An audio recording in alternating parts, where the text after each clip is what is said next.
चैतन्य महाप्रभु जब जगन्नाथपुरी विराजे, बहुत ध्यान से सुनिएगा, रथ यात्रा का समय आया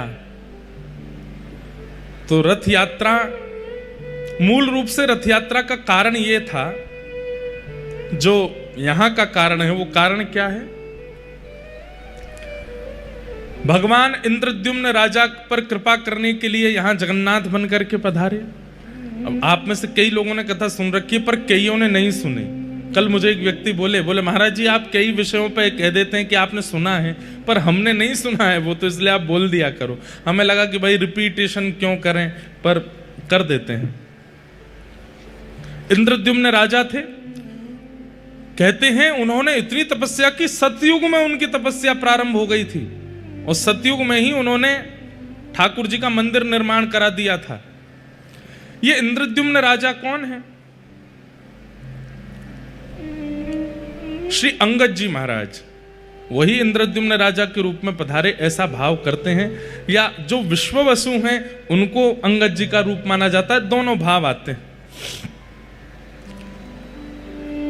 ठाकुर जी की प्रार्थना की कि आप प्रकट हो जाओ। भगवान ने कितने युग प्रतीक्षा करवा करके इनको स्वप्न देकर के कहा कि मैं नीलमणि रूप में विराजमान हूं, नील माधव रूप में विराजमान हूं, लेकिन यह नहीं बताया कि कहां विराजमान हूं। अब तो इंद्रद्युम्न राजा इतने व्याकुल हो गए, कहां है नील माधव, कहां है नील माधव, उन्हें खोजो। ये तो ऐसा हो गया कि अत्यंत प्यासा व्यक्ति पानी मांग रहा था, पानी कहाँ है, पानी कहाँ है? आपने कह दिया पानी जो है वो बलिया पंडा में है। अब ढूंढते रहो बलिया पंडा कहाँ है। आप बैठे दिल्ली, बंबई, कलकत्ता में और वहां हम कह रहे हैं बलिया पंडा में। अब ढूंढ, आजकल तो गूगल बता देता है बलिया पंडा कहाँ पर, तब तो नहीं था। ठाकुर जी ने केवल इतना कहा कि मैं नील माधव रूप में तुमको मिलूंगा, लेकिन कहां मिलूंगा, कब मिलूंगा, कैसे मिलूंगा, इसकी कोई उद्घोषणा नहीं की। और व्याकुल हो गए। तब व्याकुलता के कारण आपने अपनी पूरी सेना को लगा दिया, बोले ढूंढो कहां है नील माधव भगवान। तभी आपके एक मंत्रिमंडल में थे श्री विद्यापति जी। वो विद्यापति भ्रमण करते करते करते करते एक बीहड़ जंगल में, जहां पर सबर जाति के लोग रहते हैं, जिन्हें कोल भील भी कहते हैं, वहां पहुंच गए। तभी वहां आपको एक परम सुंदरी ललिता नाम की कन्या दिखी। ये ललिता कौन है?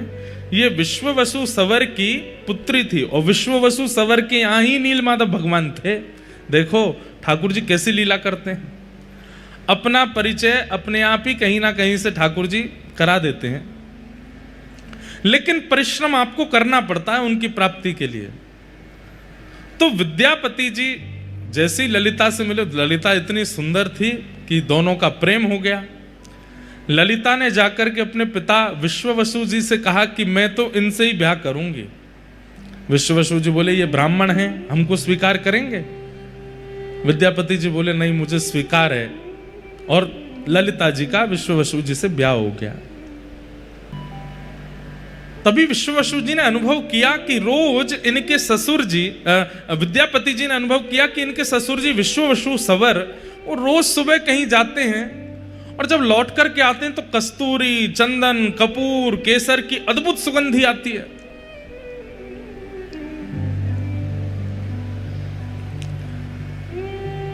खोज तो चल रही थी नीलमाधव भगवान की।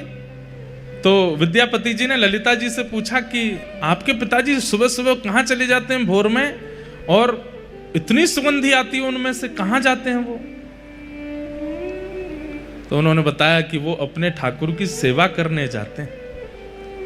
क्या ठाकुर हैं? बोले नील माधव।